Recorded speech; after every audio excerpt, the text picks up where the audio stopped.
Hunnic language. The Hunnic language, or Hunnish, was the language spoken by Huns in the Hunnic Empire, a heterogeneous, multi-ethnic tribal confederation which invaded Eastern and Central Europe and ruled most of Pannonian Eastern Europe during the 4th and 5th centuries CE. A variety of languages were spoken within the Hun Empire. A contemporary report by Priscus has that Hunnish was spoken alongside Gothic and the languages of other tribes subjugated by the Huns. As no inscriptions or whole sentences in the Hunnic language have been preserved, written evidence for the language is very limited, consisting almost entirely of proper names in Greek and Latin sources. The Hunnic language cannot be classified at present, but, due to the origin of these proper names, it has been compared mainly with Turkic, Mongolic, and Yeniseian languages, with a majority of scholars supporting Turkic. Many scholars consider the available evidence inconclusive. Corpus. Contemporary observers of the European Huns, such as Priscus and the 6th century historian Jordanes, preserved 3 words of the language of the Huns in the villages we were supplied with food millet instead of corn and meadows, as the natives call it. The attendants who followed us received millet and a drink of barley, which the barbarians call kamos. When the Huns had mourned him Attila with such lamentations, a strava, as they call it, was celebrated over his tomb with great revelling. The words meadows, a beverage akin to mead, kamos, a barley drink, and strava, a funeral feast, are of Indo-European origin. They may be of Slavic, Germanic, or Iranian origin. Helfen argued that strava may have come from an informant who spoke Slavic. All other information on the Hunnic language is contained in the form of personal and tribal names. Possible affiliations. Many of the waves of nomadic peoples who swept into Eastern Europe are known to have spoken languages from a variety of families. Several proposals for the affinities of Hunnic have been made. Unclassifiable. Given the small corpus, a number of scholars hold the Hunnic language to be unclassifiable.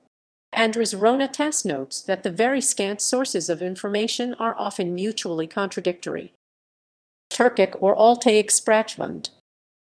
A number of historians and linguists, including Karl Heinrich Menges and Oljan Pritsak, feel that the proper names only allow the Hunnic language to be positioned in relationship to the Altaic language group.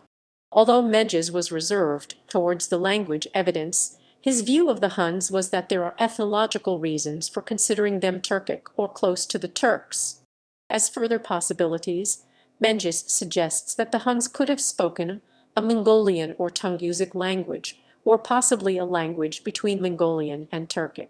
Pritsak analyzed 33 surviving Hunnic personal names and concluded, it was not a Turkic language, but one between Turkic and Mongolian, probably closer to the former than the latter. The language had strong ties to Bulgar language and to modern Chuvash, but also had some important connections, especially lexical and morphological, to Altai. The traditional and prevailing view is that the Chinyu and or the Huns were Turkic speakers. Otto Helfen argues that many tribal and proper names among the Huns appear to have originated in Turkic languages, indicating that the language was Turkic. Hyun Jin Kim similarly concluded that it seems highly likely then from the names that we do know, most of which seem to be Turkic, that the Hunnic elite was predominantly Turkic-speaking.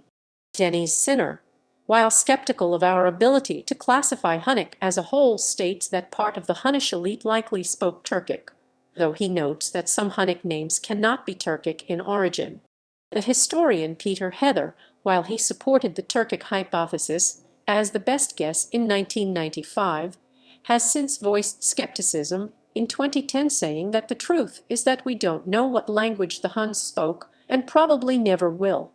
Savliev and Jiang similarly note that the majority of the previously proposed Turkic etymologies for the Hunnic names are far from unambiguous, so no firm conclusion can be drawn from this type of data.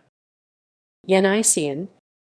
Some scholars, most notably Lajos Ligeti 1950/51 and Edwin G. Pullablank 1960, to have claimed that languages of Siberia, especially Ket, a member of the Yeniseian language family, may have been a major source or perhaps even the linguistic core of the Xinyu and / or Hunnic languages. First proposed by Edwin G. Poulenblanc, the theory that the Xinyu language belonged to the Yeniseian languages was reinforced by the discovery of the Kot and Pumpakol word lists, which Alexander Vavin used to create a more accurate reconstruction. Hyun Jin Kim in 2013 proposed that the Huns experienced a language flip like the Chagatai Khanate, switching from Yeniseian to accurate Turkic after absorbing the Dingling or Tile peoples. Vajja et al. 2013 proposed that the ruling elite of the Huns spoke a Yeniseian language and influenced other languages in the region. The Yeniseian people were likely assimilated later by Turkic and Mongolic groups. Alexander Savliev and Chun Wonjeong criticized the Yeniseian proposal by Poulenblanc and note that the more convincing Yeniseian words may be shared cultural Indo-European.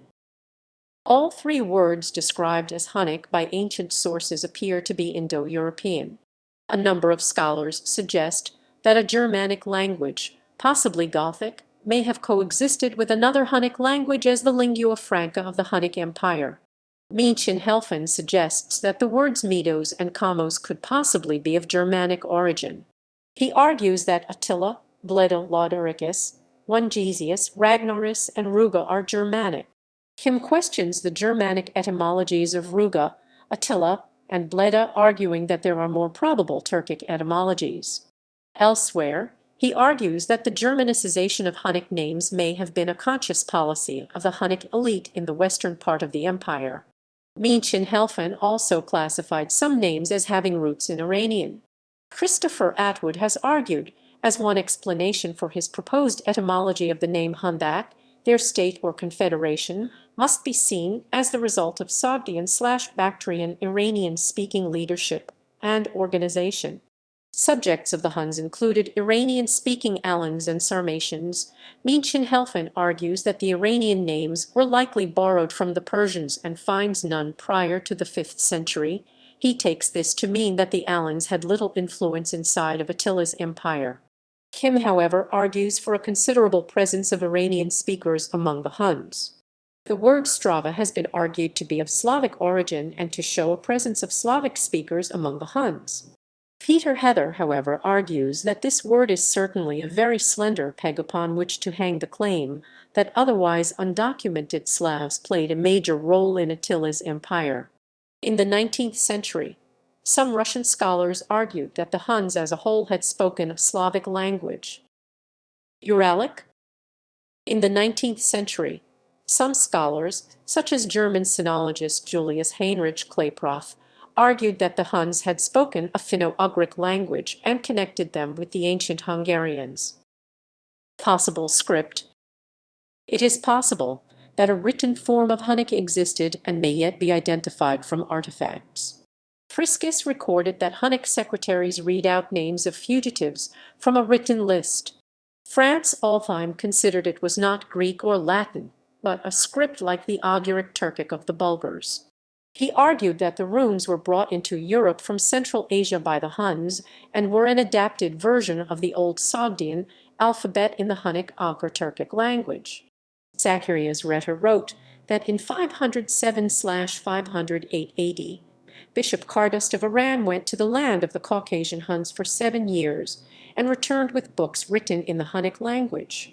There is some debate as to whether a Xinyu Xianbei runic system existed and was part of a wider Eurasian script which gave rise to the Old Turkic alphabet in the 8th century. Footnotes: